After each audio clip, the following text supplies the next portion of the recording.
In the world of cinema, it seems that everything has to be a trilogy these days. If one film does well, let's make a couple more. And in recent times, you can tell with many of them that the sole purpose is just to stretch the story out. However, a trilogy that did show itself to be well constructed and worth those 3 installments was the Planet of the Apes reboot trilogy with Andy Serkis. And now 7 years on from the conclusion of Caesar's story, we have a brand new film that's kicking off its own trilogy with Kingdom of the Planet of the Apes. In this one, it takes place several generations after the time of Caesar, as we follow our main character Noah. In the early stages of the film, we see him and a couple of his friends collecting eagle eggs as they prepare for their coming of age ceremony. But later on, he comes into contact with a human, and then things start to escalate as he then finds out that a rogue clan that serves Proximus Caesar, our film's villain, is on their tracks. With the opening of this film, it certainly does take its time with these characters. It gives them some breathing room so we can get accustomed to their ways and also to what the world is like now. And that really was the case for the first hour of the film. And so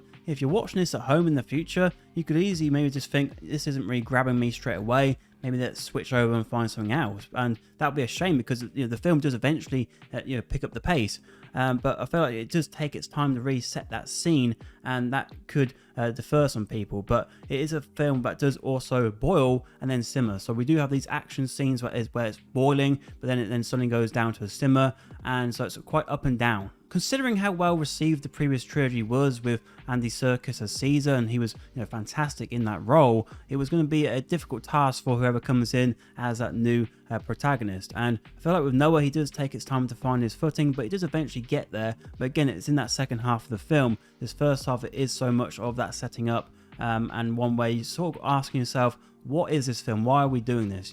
We know they want to make more Planet of the Apes films, but is this a story that is worth telling? Thankfully, there is a story to be told here, and they don't have to resort into doing a musical or something. Dr. Zaius, Dr. Zaius, Dr. Zaius, Dr. Zaius, Dr. Zaius, Dr. Zaius, oh, Dr. Zaius. Not gonna lie, that was actually a banger, but anyway, let's get back onto this film and talk about the human character involved, who's a character called May, who's played by Freya Allen. She's a character that all the way through does keep her cards close to her chest, and you're not exactly sure where you stand on her, but she's very intriguing in terms of how she reacts to the apes, and also her different strategies, so you can try and work out how intelligent is she. There's some moments in the film where she really works well as a trio with Noah and also an orangutan called Rocker, and I thought it was a great inclusion because he really helped stabilize the film, and also he was able to tell Noah about Caesar and that he knew the real teachings of Caesar and he wants to pass them on to him, whereas with Proximus, he has a twisted version of Caesar's teachings, and so Caesar really is a legend in this world now all these years later.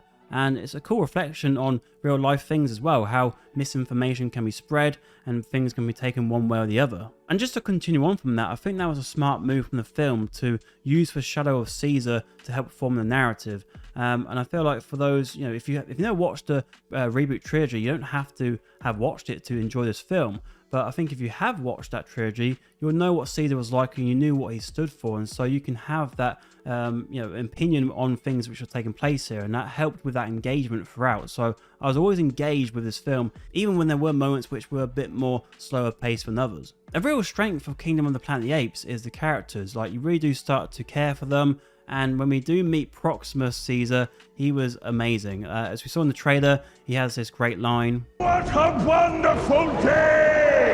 Proximus is played brilliantly by Kevin Durand, and across the board, in terms of these actors, their hard work shouldn't go unnoticed like we've seen happen with motion capture work in the past. It probably won't surprise you, but even though Andy Serkis has moved on from the Apes franchise, he still did come on and help and give some advice to those working on this film, because I think he still wants these films to do well, because of course he was the one who helped kick things off as Caesar, and he's one of the biggest names in the motion capture world with all his work he's done in the past. And it's interesting that he's now going back to Gollum with his new film Hunt for Gollum. And if you've ever been intrigued to see how these films get made, there will be a raw version of the film coming out with the DVD, which will feature the actors in their motion capture suits. And director Wes Ball has said that he thinks people will be blown away to see how these movies are created. And speaking of the director Wes Ball, he's someone who I wasn't quite sure on going in, because he previously did the Maze Runner films, which I thought weren't that great when it came to the quality, but they were pretty beautiful looking films, and he's done that again here with Kingdom. It is a visually stunning film,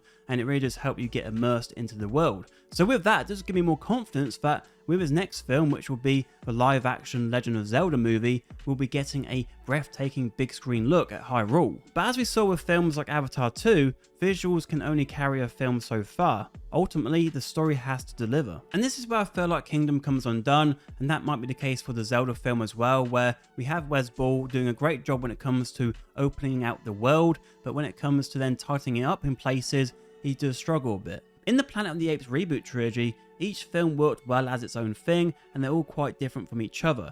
This film is, again, another very different film, but it feels a bit more like a setup for the next film than any of those films ever did. And so I feel like I'm going to maybe appreciate this film more when we see how this whole trilogy plays out. But as we also saw with those reboot trilogy films, they did use quite a few time skips. And so are we going to have that here? Are we going to have time skips where we're following the same characters, or maybe we'll be changing these characters as we go along with each film? I hope now we'll actually get to see more of these characters, because there's been so much time being spent here to build them up, and so it now feels a bit stupid if we now go away from that and pick up with someone else. And so I have to say that Kingdom is my least favourite film of these reboot movies, but when you look at those past 3 films, they set such a high standard where saying that this one is my least favourite doesn't mean that it's a bad film in any way, it just means that it's not quite up to scratch. But what it has done is set up the next film pretty well, and I feel like if you are a big Planet of the Apes fan like myself, you will get enough joy here where it'll be worthwhile your time. So did we need this film? No, but am I happy to have seen it? Yes. And also, am I happy to go into the cinema and just lose myself for a couple hours in this world? Absolutely. So a fine film and a satisfied customer here, but what were your thoughts on Kingdom of the Planet of the Apes? Let me know all those down in the comments below. And if you want to see my thoughts on another film on screen, are some of my recent reviews.